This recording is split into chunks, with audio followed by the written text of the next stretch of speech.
இந்த கடை American darling of retail ஸ்டோர்ஸ்னு சொல்லப்பட்டது. இந்த கடையில எந்த பொருளை வாங்கினாலும் $1 விற்கப்பட்டது. 2008 2009 அமெரிக்காவே ரெசெஷன்ல இருந்து எல்லா கடைகள் லாஸ்ல போய்கிட்டு இருந்த நேரத்திலையும் இந்த கடை சேல்ஸ் பீக்ல போய்கிட்டு இருந்தது. வால்மார்ட், டார்கெட் இந்த மாதிரி ரீட்டைல் ஸ்டோர்ஸ்ல போய் $10க்கு 2ல இருந்து 3 ஐட்டம் வாங்கினாலே பெரிய விஷயம். ஆனா இந்த கடையில $10க்கு 10 ஐட்டம் வாங்க முடிஞ்சது. எந்த கடை அது? எனக்கு பின்னாடி இப்ப நீங்க டாலர் ட்ரீ. அன்றாட வாழ்க்கையில கஷ்டப்பட்டு இருக்கிற குடும்பங்களுக்கு இந்த கடை ஒரு வரமா அமைஞ்சது. ரீட்டைல் டிஸ்கவுண்ட் ஜாயிண்ட் கிங்கா இருந்த இந்த கடை இன்னைக்கு தடுமாறிக்கிட்டு இருக்கு. ஆயிரக்கணக்கான கடைகளை இழுத்து மூடிக்கிட்டு இருக்காங்க. இந்த பிராண்ட் நிலைக்குமா இல்ல அழிஞ்சு போகுமா? அதை பத்தி தான் இந்த வீடியோல டீடைல்டா பார்க்க போறோம். வாங்க வீடியோக்குள்ள போலாம். டாலர் ட்ரீ ஸ்டோர் அமெரிக்கால ரொம்பவுமே பிரபலமான ஒரு கடை. இந்த கடையில விற்கப்படுற எல்லா பொருட்களும் $1 இருந்துச்சு. எல்லா ஃபேமிலிஸாலையும் எல்லா பொருட்களும் அஃபோர்ட் பண்ண முடியாது. அந்த மாதிரி காசுக்கு கஷ்டப்படுற ஃபேமிலிஸுக்கு எந்த பொருள்னாலும் ஈஸியா கிடைக்கணும், அது $1 இருக்கணும்னு ஆரம்பிச்சதான் டாலர் ட்ரீ. அப்படி $1க்கு என்ன பொருள் கிடைக்கும்? Grocery, cleaning supply, toys, seasonal items, craft material அப்படின்னு பலவிதமான ஐட்டம்ஸ் அந்த $1 பிரைஸ் பாயிண்ட்ல இந்த கடையில விற்பாங்க. டாலர் ட்ரீன்னு பேருக்கு தகுந்த மாதிரி இந்த கடையில எந்த பொருள் எடுத்தாலும் $1 தான். $10 எடுத்துட்டு போனா ஒரு பாஸ்கெட் ஃபுல்லா 10 ஐட்டமா வாங்கிட்டு வரலாம். ஒவ்வொரு மாசமும் கிட்டத்தட்ட 60 மில்லியன் அமெரிக்கன்ஸ் டாலர் ட்ரீல ஷாப் பண்றாங்க. டாலர் ட்ரீல எல்லா பேக்கேஜஸும் சின்னதா இருக்கும், பெருசா இருக்காது. ஏன்னா எல்லா ஃபேமிலிஸாலையும் பெருசா பல்கா வாங்க முடியாது. அந்த வேலைக்கு, அந்த நாளுக்கு, அந்த வாரத்துக்கு தகுந்த மாதிரி சின்ன சின்னதா பேக்கேஜஸ் வாங்கிப்பாங்க. அதுதான் டாலர் ட்ரீயோட ஆபரேட்டிங் மாடலா இருந்தது. டாலர் ட்ரீன்றது ஒரு கடை கிடையாது, இது ஒரு பிராண்ட். இந்த பிராண்ட் கீழே 3 கடைகள் இருக்கு. Family dollar, dollar general and dollar tree. எப்பெல்லாம் மார்க்கெட் டவுனா இருக்கோ, மக்களுக்கு காசு புழக்கம் கம்மியா இருக்கும் போது இந்த மாதிரி டாலர் ஸ்டோரை தேடி போறாங்க. அந்த நேரத்தில் ஹிட் ஆனதா இந்த dollar tree brand. 1959 family dollar அவங்களுடைய முதல் கடையை சார்லட், நார்த் கேரோலினால திறக்கிறாங்க. 1970 ஸ்டாக் மார்க்கெட்ல லிஸ்ட் ஆறாங்க. 1990 2000 கடைகளுக்கு மேல திறந்திருக்காங்க. 2000 இதே டாலர் ஸ்டோர் 36,000 லொகேஷன்ஸ் திறந்திருக்காங்க. ஒரு கணக்குப்படி ஒவ்வொரு 10,000 அமெரிக்கனுக்கு ஒரு டாலர் ஸ்டோர் இருந்திருக்கு. அந்த அளவுக்கு அமெரிக்கன்ஸ் டாலர் ஸ்டோர்ல ஷாப் பண்ணிக்கிட்டு இருந்திருக்காங்க. 2000 36,000 ஸ்டோர் லொகேஷன்ஸ் ஒரு கம்பேரிசனுக்கு கம்பேர் பண்ணி பார்த்தோம்னா மெக்டொனால்ட்ஸ், ஸ்டார்பக்ஸ், வால்மார்ட் இந்த 3 மேஜர் பிராண்டோடைய ஸ்டோர் லொகேஷன்ஸ் கூட்டினாலும் 36,000 கம்மி தான். அமெரிக்காவே கிரேட் ரிசெஷன்ல 2008 இருந்து 2010 இருக்கும்போது எல்லா கடைகளும் லாஸ்ல போய்கிட்டு இருந்தது. ஆனா டாலர் ட்ரீ பிராண்ட் மட்டும் அவ்வளோ ஒரு ஹிட். கடையோட ப்ராஃபிட் ஏறிக்கிட்டே இருந்தது வருஷத்துக்கு வருஷம். ஸ்டாக் மார்க்கெட்ல அவங்களுடைய ஸ்டாக் அப்படியே அதிகரிச்சுட்டு இருந்தது. இன்வெஸ்டர்ஸ் மத்தியில இது ரொம்பவே ஒரு ஃபேவரட்டான ஒரு ஸ்டாக்கா இருந்தது. 2008 இருந்து 2022 வரைக்கும் டாலர் ட்ரீ, டாலர் ஜெனரல் அவங்களுடைய பெர்ஃபார்மன்ஸ் 1000 மடங்கு அதிகரிச்சிருக்கு. 1000 மடங்கு அதிகரிச்ச பிசினஸ் எவ்வளவு நல்லா பெர்ஃபார்ம் பண்ணிக்கிட்டு இருந்திருக்கணும். பெர்ஃபார்ம் பண்ணிக்கிட்டு தான் இருந்தது. ஆனா எல்லா பிசினஸ் மாதிரியுமே இவங்களுக்கு எதிரி வெளியே இல்ல, உள்ளுக்குள்ளேயே. தான் கடைகள் இவ்வளவு நல்லா ராவிஷா க்ரோ ஆயிட்டு இருக்கிறத பார்த்து அவங்க என்ன பண்றாங்க, இன்னும் நம்ம எக்ஸ்பேண்ட் பண்ணலாம் அப்படின்னு சொல்லி 2015 டாலர் ட்ரீ அவங்களுடைய ரைவலான ஃபேமிலி டாலர் பிசினஸ் $9 பில்லியன் வாங்குறாங்க. ரீட்டைல் அக்விசிஷன்லயே இது ஒரு மேஜரான அக்விசிஷன் மட்டும் இல்ல, இது ஒரு போல்டான அக்விசிஷன்.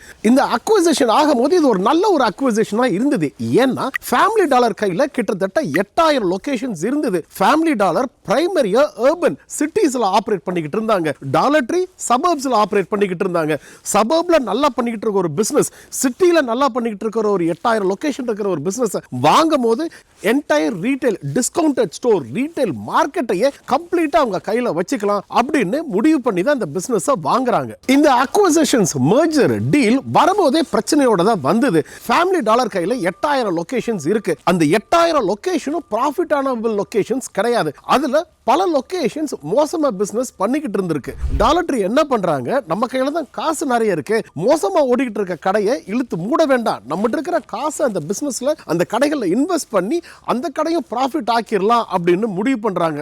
இதுதான் அவங்க ஃபண்டமெண்டலா பண்ண முதல் மிஸ்டேக். ஆனா அந்த அக்வயர் பண்ண பிரச்சனை அதோட முடியல, அதோட டீப்பா போச்சு. பிரச்சனைகள் ஒன்றா ரெண்டா கிட்டத்தட்ட 6 மேஜர் ப்ராப்ளமா எடுத்துக்கலாம். முதல் ப்ராப்ளம் பல வருஷங்களாவே பிரச்சனையா ஓடிக்கிட்டு இருந்த ஸ்டோர்ஸ். நான் முன்னாடியே சொன்ன மாதிரி ஃபேமிலி டாலர் கையில பல ஸ்டோர்ஸ் வந்து ப்ராஃபிட்டபிள் இல்ல. அது ஏன் ப்ராஃபிட்டபிள் இல்லைன்னு பார்த்தோம்னா, கடையை சரியா மெயின்டைன் பண்ணாம இருந்தது. கடையில் இருக்கிற எயில்லாம் வந்து அவ்வளவு மோசமா மெயின்டைன் பண்ணிக்கிட்டு இருந்தது. ப்ராடக்ட் எல்லாம் அங்கங்க போட்டு மக்களுக்கு எயில்ல நடக்கவே முடியாத அளவுக்கு கடையை மோசமா மெயின்டைன் பண்ணிக்கிட்டு இருந்தாங்க. அதுக்கப்புறமேல லேபர் ஷார்டேஜ்.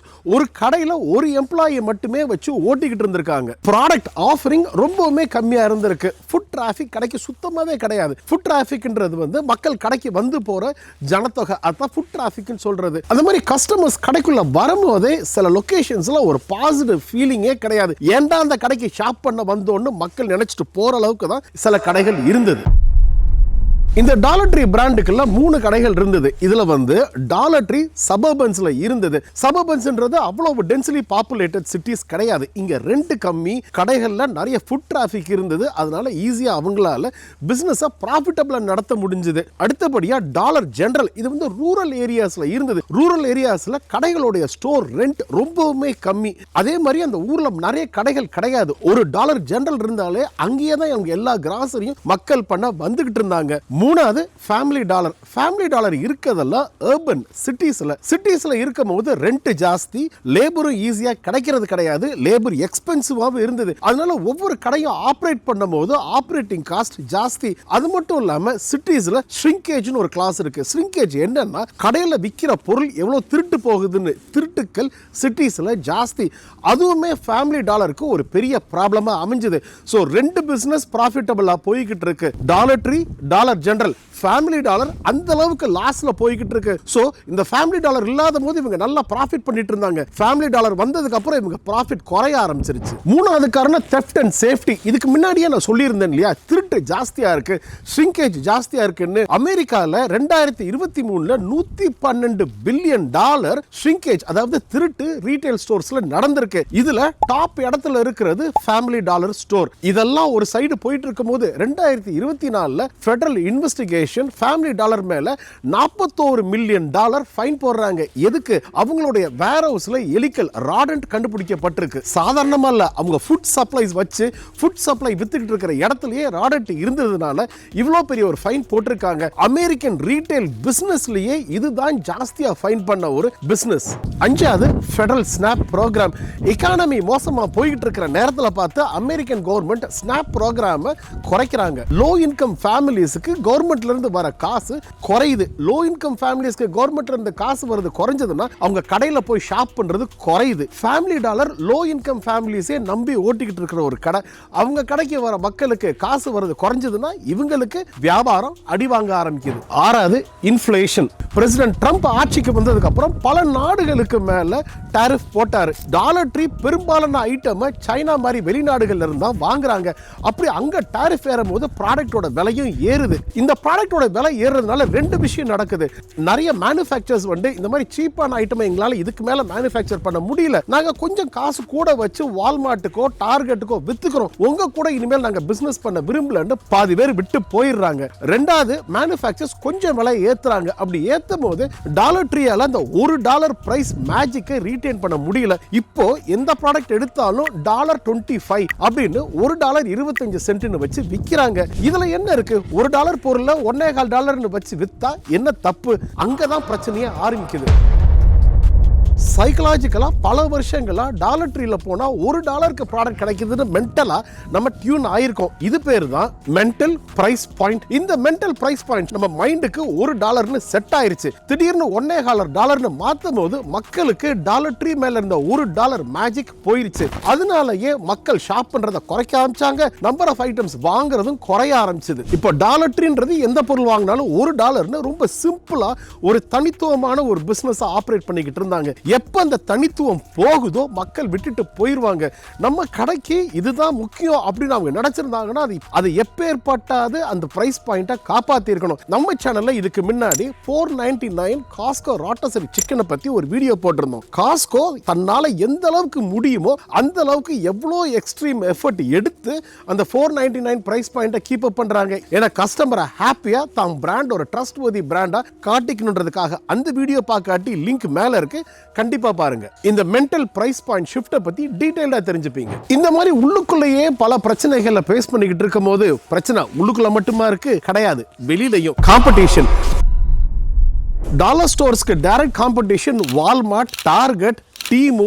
வால்மார்ட் ஒரு காலத்துல டாலர் ட்ரீ ஃபேமிலி டாலருக்கு தன்னுடைய கஸ்டமர்ஸை லூஸ் பண்ணிக்கிட்டு இருந்தாங்க. ஆனா இப்போ வால்மார்ட் சீப்பான ஐட்டம்ஸ் அவங்க கடையில ஸ்டாக் பண்ணது மூலியமா ஃபேமிலி டாலர் ஜெனரல்ல இருந்த கஸ்டமர்ஸை தாங்கிட்ட திருப்பி இழுத்துக்கிட்டாங்க. அது மட்டும் இல்லாம யூரோப்பியன் டிஸ்கவுண்ட் ஸ்டோரான ஆல்டி அமெரிக்காக்குள்ள வராங்க. அவங்க வந்தது இல்லாம எங்கெல்லாம் டாலர் ட்ரீ இருக்கோ அந்த லொகேஷன்ஸ் பக்கத்திலேயே ஆல்டியை ஓபன் பண்றாங்க. சீப்பான கிராசரி, கிளீனான கிராசரி, ஃப்ரெஷ்ஷான கிராசரியை மோர் எஃபிஷியன்ட்டா ரிலையபிள் ஆபரேஷன்ல ஆபரேட் பண்றது மூலியமா கஸ்டமர்ஸ் அப்படியே ஆல்டிக்குள்ள இழுத்துக்கிறாங்க. அடுத்து கோவிட் நேரத்துல மக்கள் கடைக்கு போறது குறைய ஆரம்பிக்குது. வால்மார்ட், அமேசான் இந்த மாதிரியான கடைகள் ஆன்லைன்ல சேல்ஸ் இம்ப்ரூவ் பண்றாங்க. மக்கள் வீட்ல இருந்துட்டே ப்ராடக்ட்டா ஆன்லைன்ல வாங்குறாங்க. டாலர் ட்ரீ ஃபேமிலி டாலருக்கு ஒரு ஆன்லைன் பிரசன்ஸ் கிடையாது. இதனால கோவிட் டைம்ல இவங்க பிசினஸ் இன்னுமே அடி வாங்குச்சு. இப்படி எல்லாமே இவங்களுக்கு அகைன்ஸ்டா போய்கிட்டு இருந்தா இவங்க என்ன பண்ண முடியும்? 2024-25ல போல்டா பல ஸ்டெப்ஸ் எடுக்கிறாங்க. அத முதல் ஸ்டெப்பா ஆயிரக்கணக்கான ஃபேமிலி டாலர் ஸ்டோர் க்ளோஸ் பண்றாங்க.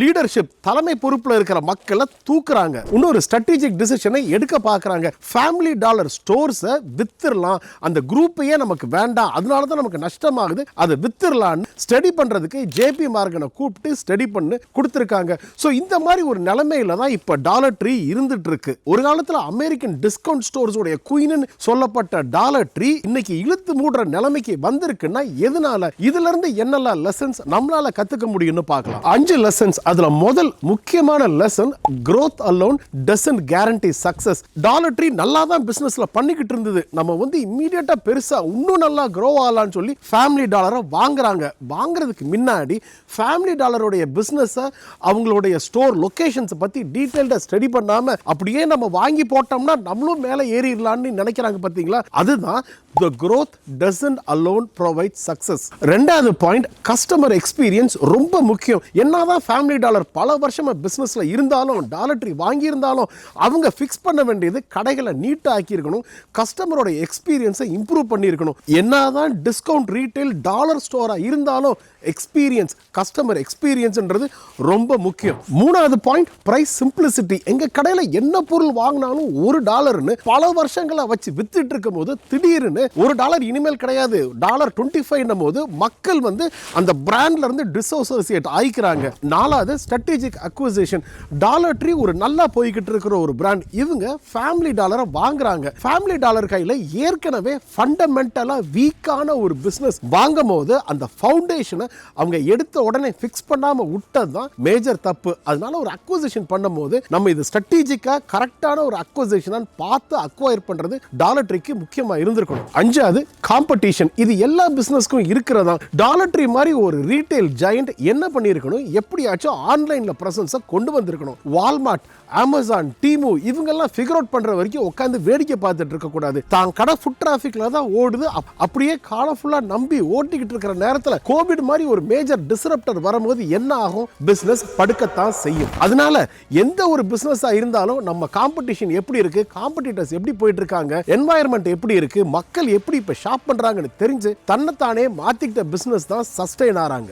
டாலர் ட்ரீ பிசினஸ் ஸ்டோரி வந்து எப்படி ஒரு கடை சிம்பிளிசிட்டியும் ஒரு ஃபோக்கஸும் வச்சு அப்படியே ஒரு அஸ்ட்ரோனாமிக்கல் growth அடைய முடியுமோ, அதே கடை எப்ப அவங்களுடைய சிம்பிளிசிட்டியை லூஸ் பண்றாங்களோ, பிசினஸ் மாடல் காம்ப்ளெக்ஸ் ஆகுதோ, அப்ப அந்த அஸ்ட்ரோனாமிக்கல் growth திருப்பி கீழே வரதான் செய்யும். யானைக்கும் அடி சறுக்குன்ற கதை தான் டாலர் ட்ரீயோடைய ஸ்டோரி. டாலர் ட்ரீயோட ஃபியூச்சர் என்ன ஆக போகுது? இழுத்து மூட போறாங்களா இல்ல சஸ்டெயின் ஆகி சர்வைவ் ஆக போறாங்களான்றத காலம் தான் பதில் சொல்லணும். இந்த டாலர் ட்ரீ ஸ்டோரி இன்ஃபர்மேட்டிவா இருந்தா இது போல பல வீடியோக்களை நீங்க பார்க்க வேண்டியது நம்ம சேனலுக்கு சப்ஸ்கிரைப்